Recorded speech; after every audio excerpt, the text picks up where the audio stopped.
So good morning. You're with Adam and Daniel's Political Porn. In the news lately, there's been the rather exciting revelation that Tony Abbott isn't going to just let Vladimir Putin come to the G20 without having to face the music. And the music is apparently going to be a shirt front that Tony Abbott promised to do when he arrives. Now, Dan, for the listeners, do we know what shirt fronting is? No, apparently nobody does. But it was explained to us recently in the papers. So it means different things to different people. Apparently it's an AFL term. So Victorians think it means when you grab somebody by the jersey and sort of bump them with your chest.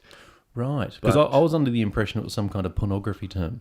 Well, it's that too, but that's Californian. Okay, fair enough. So what we're saying is, just to rule this out for everybody at home, Tony Abbott isn't looking to do something sort of sexually precocious to Vladimir Putin when he comes for the G20. Well, maybe not intentionally, but you do get the feeling that there is a bit of tension there. There's definitely a chemistry between those two, isn't there? They both, very masculine types. They like to walk around with their shirts off. They're your man's man. They are, and they both have a deep suspicion of homosexuals, and we know what that means. Now, Dan, since we are talking shirt fronting, it's occurred to a lot of people, and I know you and I have discussed this, but it looks like all hell might break loose when Putin arrives in Brisbane. Everyone's tuning in for the potential bout of the century. So we're going to ask you tonight. I want to sort of tax your mind on this because I know you're a bit of a political buff.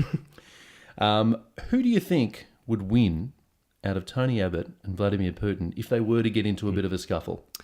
Yeah, well, it's an intriguing one, isn't it? I mean, it's a little bit like one of those things you do as a kid where you're like, who would win, a mountain lion or a grizzly bear? They are sort of very similar to those animals. They are. I mean, act on instinct without any cognitive ability. I would argue that Abbott's more your mountain lion. He's a bit sort of gangly looking, but he clearly has claws.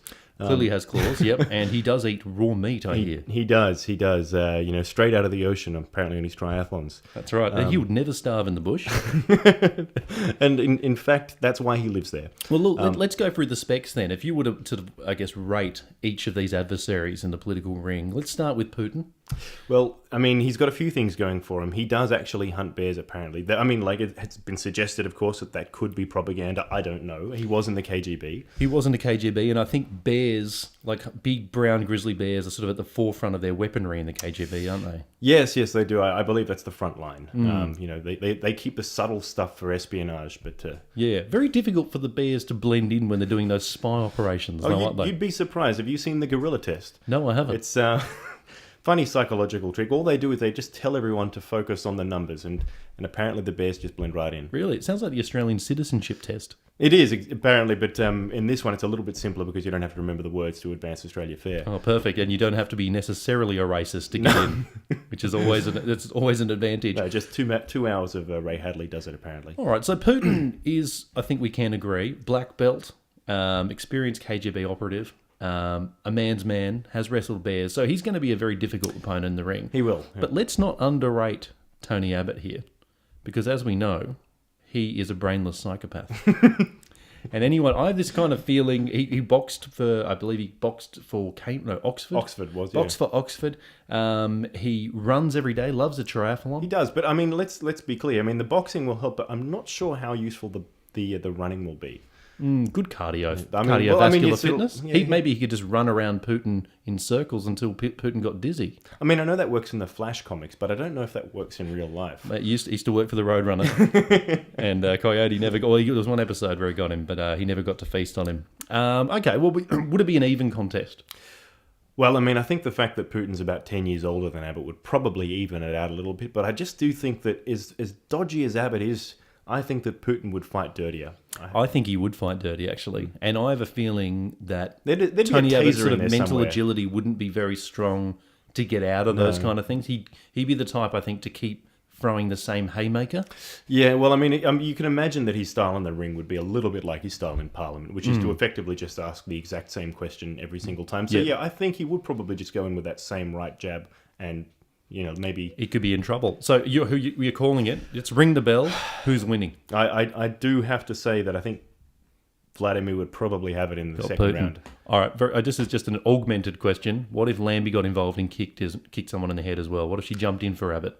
I think that I don't think she'd jump in for Abbott, though, would she? She's a big fan of Putin. Well, that's a very interesting question, actually. Another interesting story floating around today was that Tony Abbott's not the only one doing the shirt fronting. Jackie Lambie herself was quite critical of Abbott and other Australian politicians for criticising Putin, claiming that Putin is a family man of good values. Do you agree with Lambie on that one? No, I think Lambie just likes a smooth chest. She's seen them both with their shirts off, and it seems to be her preference. Apparently, and they need to be well hung too. Well, that's and incredibly wealthy, and we do know that Vladimir's worth about $70 billion. So she probably is just trying to cozy up a little. We know that Tony's used all of his money on favours for university degrees for his daughters. So this is true. Probably going to have a little bit of a harder time wooing somebody of Lambie's tastes. What would it be about Putin that Lambie is sort of putting on a pedestal here? I mean, in terms of values, you wouldn't say he's the most scrupulous gent in international politics, would you? I mean, he's kind of shot down the odd airliner, you could argue. He's sort of bashed the odd rock band. And of course, he hasn't got a great track record of human rights. I'm sure if he was in the room with a gay person, he would attempt to eat them. These aren't the people that you would imagine are sort of the bastions of morality. Well, I mean, he's got something that's in common with Lambie that's fairly close to her heart, and that's really hating Muslim people.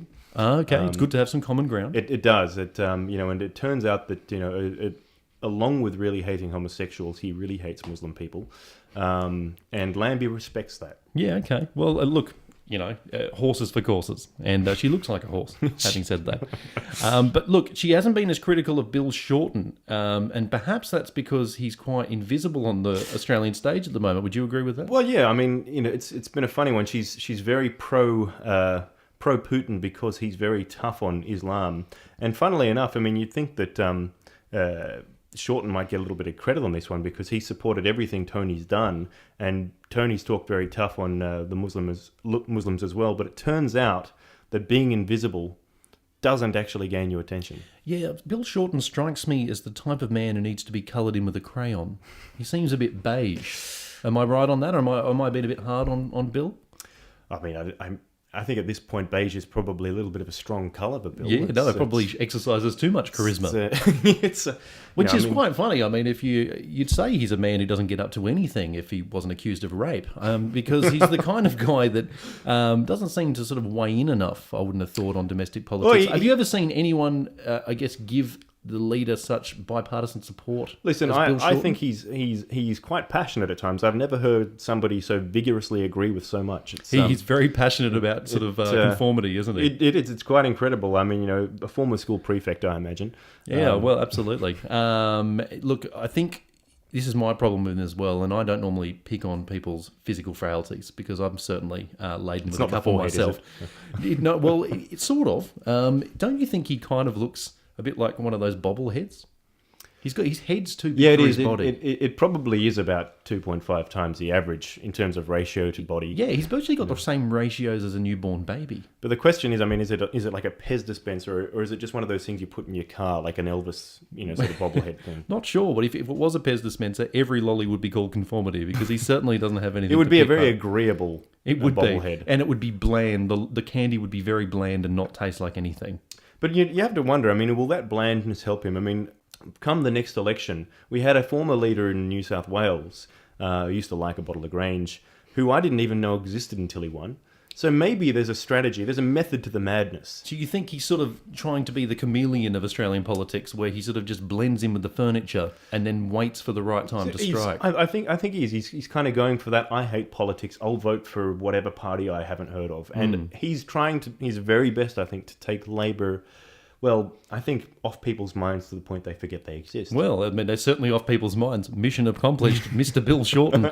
And something that I thought he'd be jumping up and down about is Mr. George Brandis. Now, Brandis has obviously brought in a lot of very tough legislation of late in terms of anti-terror laws. To be mentioned, a few have obviously got an expanded authority or expanded power, rather, for ASIO to track people's metadata. And in some cases, now journalists potentially can be jailed for up to long periods of time for reporting on a whistleblower. Where do you stand on all this, Dan? Well, I mean, I just am really happy that we have an Attorney General who's just incredibly across his brief. I mean, it was just it was refreshing for me personally to listen to him explain just in such vivid detail how it is that that ASIO will be finding out our addresses on our computers, but not our actual websites that we visit, but just our addresses. Just our addresses, because they're quite distinct from each other. This is, I think, the biggest criticism people have of Brandis is he's bringing in some very, very stringent laws on cybersecurity. Pretty sure he doesn't own a laptop. Well, he owns a very, very big bookshelf, from what I understand. Is that right? So he's more into his paper books and that kind of thing. He's probably never logged on. No, I don't think so. I mean, which is, I think, why, that was a part of the argument initially as to why that he needed that, what was it, $50,000 bookshelf in his office. He said, look, I don't own a computer. I actually haven't typed before. I need everything in hard copy. Do you think that's the type of individual we want to sort of head up legislation in terms of cybersecurity? Look, I mean, to be fair to Brandis, I mean, they often talk in business about having somebody with a fresh perspective. And I think having somebody who's never touched a computer does give one a fresh perspective. It's not bad. It's like kind of putting Encino Man in charge, isn't it? It's somewhat like that, or perhaps Tony Abbott. You're listening to Adam and Dan's Political Rant. We have Tony Abbott on the show today, and he's just attended a science fair. Welcome, Mr. Abbott. It's very fantastic to be here. Thank you, Dan. It must be great to see so many students embracing science. Yes, it is great, Dan. It's important that we acknowledge all schools of thought, no matter how spurious or ridiculous they appear to us. And of course, science days like this really let the Asian kids shine, which is important because, as we know, they're shit at sport. How important is science in a child's education? Well, Dan, I guess science is a bit like a turtle who owns a pair of Reeboks. How so? Useless. Do you think it sends mixed messages when you attend a science fair like this and yet you think 95% of all the world's scientific community are wrong on climate change? Look, Dan, I've been an advocate of climate change. The weather changes. Everybody knows that. Yesterday it rained. It was sunny last week. I've seen snow. Frankly, it fluctuates more than a woman on a period. So then why have you been on the record as saying science on this issue, in your own words, Prime Minister, is crap? Well, that's because they're saying things are getting hotter, Dan. Now, nobody would love things to be hotter than me, okay? We could conduct... Is that because you like being at the beach? Well, I like being at the beach. I don't like wearing clothes. Imagine Question Time. I could be in there, for example, in the nude. But, it would be Tony, glorious. Just sorry to cut you off there. You're quite fit, you do your triathlons, but do you really want to see Bronwyn Bishop in a bikini? Well, exactly. I've already actually stipulated this. I would do nude Question Time so long as Bronwyn Bishop was clothed. And Bill Shorten? Absent, which is generally how he likes to play his politics anyway. Just getting back to climate change, Tony, there is actually an abundance of evidence presented by a vast number of climate scientists in a vast number of fields. Why won't you accept them as fact? Because, Dan, none of them were written by our Lord and Saviour Jesus Christ. Okay, well, moving on. If the Great Barrier Reef were to be destroyed by global warming, for example, one of the natural wonders of the world, something listed, in fact, by UNESCO, as one of the great wonders of the world. What would you replace it with for a tourist attraction in Australia? Well, obviously, Dan, it would be very difficult to replace something as wonderful as the Great Barrier Reef, but I will throw it out there. Christopher Pine does a great quiche. Do you think science and religion can coexist? They can, so long as science accepts a few home truths from Christianity. Such as? Well, where do you start? Okay, for instance, the rain is not really rain like they'll have you believe. Rain is really the tears of Mary crying Tony, from heaven. Thanks for that. You can stop now. If you were diagnosed with bowel cancer tomorrow, would you prefer your work on you to be conducted by a proctologist or a man of the cloth like, say, the Pope? Well, Dan, I am a man of faith, as you know, and I see nothing nobler, nothing more reassuring than let a priest study my anus. Okay, finally, one quick question on science, just to end our interview. What is the most abundant element in the ocean? I'd have to say that's bloody Sri Lankan boat people, Dan. Thanks for your time, you daft racist.